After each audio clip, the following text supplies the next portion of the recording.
thing that I've noticed that gets in the way of a harmonious relationship is when I make meaning of Katie's behavior. It could be her behavior or her mood or what she says.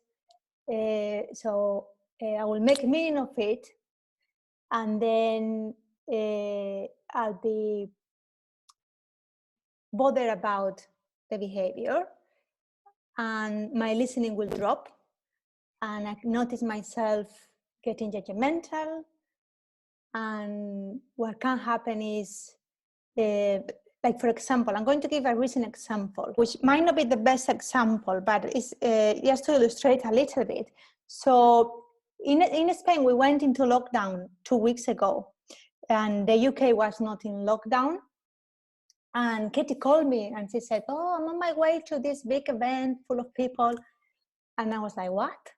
And she said, "Yeah, you know, I'm going to this event." And I was telling her, "But Katie, how can you go to an event? You should be at home. You should reduce your contact with people. You should be self-isolating."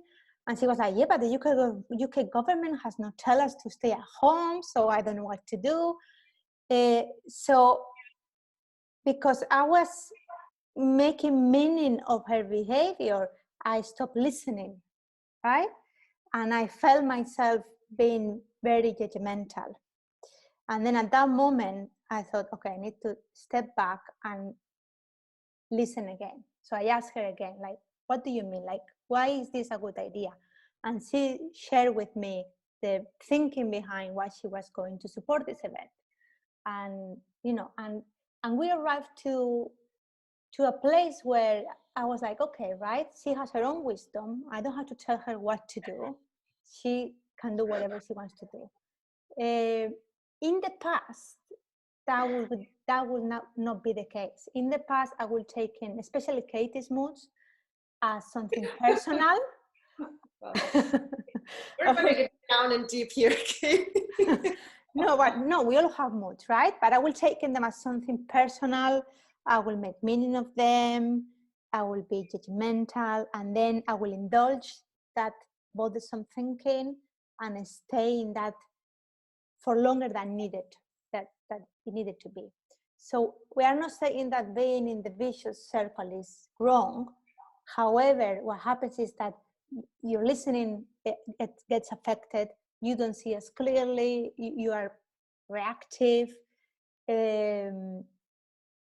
Suddenly, it seems like there's a problem with the partner or with yourself or with the relationship, and there's something to fix, and there's something wrong, right? So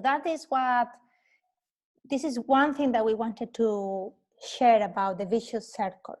Like, what happens when we make meaning out of what our partner does or says, or their ideology or anything that they are presenting.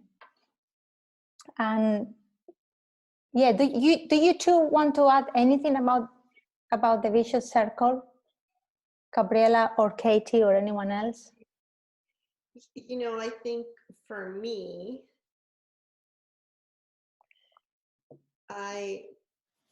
sometimes I can start like discerning, oh, here I go.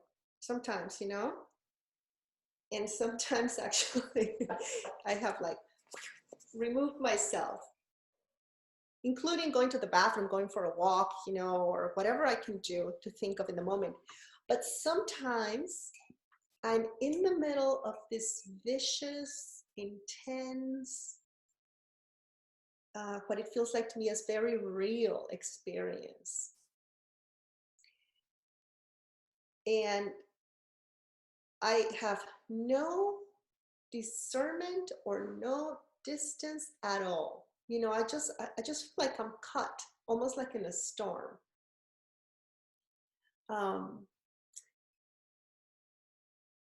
And one of the things that it's been helpful for me is to identify or discern what are some of my personal feelings that I experience during this time. And so one of the things that I've noticed is I get very righteous, I get very stubborn,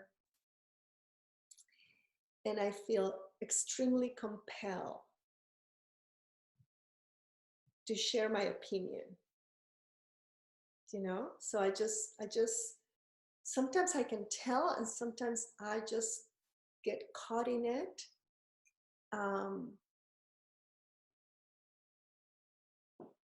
What has been helpful, intensity of my feelings when I'm in the vicious circle. That's been super helpful. What it has been interesting is to experience my relationship in the vicious circle, because it looks like it's doomed.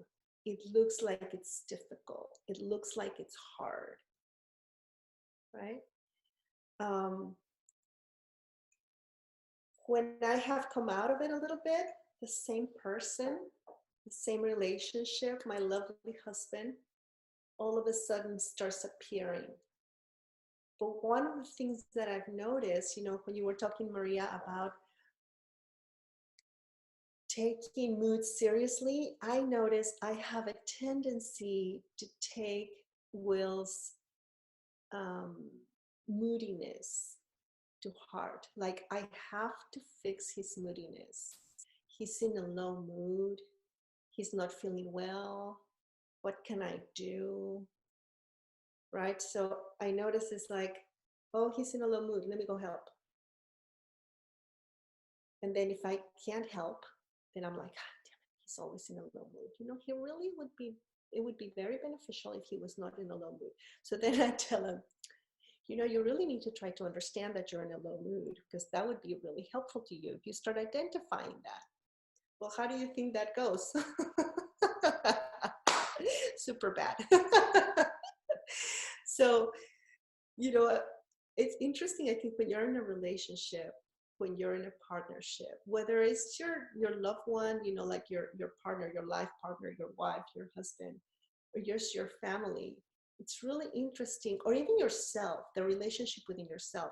It's really interesting to start noticing these moments that we're calling circles.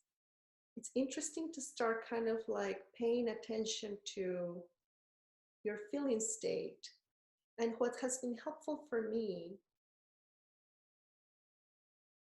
is to try to remember that the way that I'm seeing myself in this moment, the way that I'm seeing my partner in this moment, the way that I'm seeing my marriage in this moment, or my relationship, is not factual. So it's just fascinating how under the vicious circle, what we're calling the vicious circle, I can actually start experiencing feelings of discomfort or upset or dislike, right?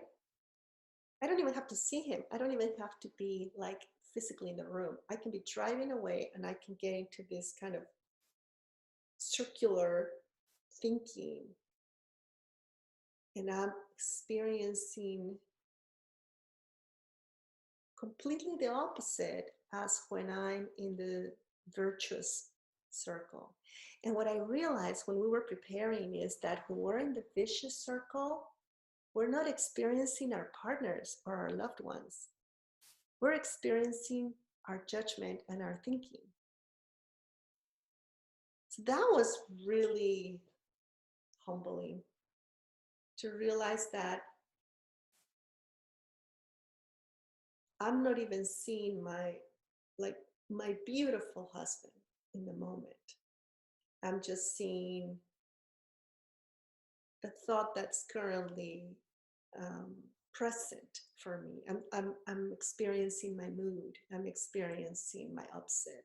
So that was really nice. It was really nice because it was like, there are times where I can see the beauty of my husband, and there are times where the only thing that I can see is the viciousness of my thinking in the moment, right?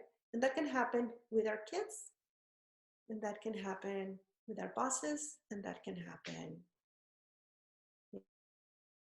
Hopeful. It was very hopeful to start noticing that the only thing that's happening in this moment is that I'm just seeing my opinions as a fact and not the people that I love.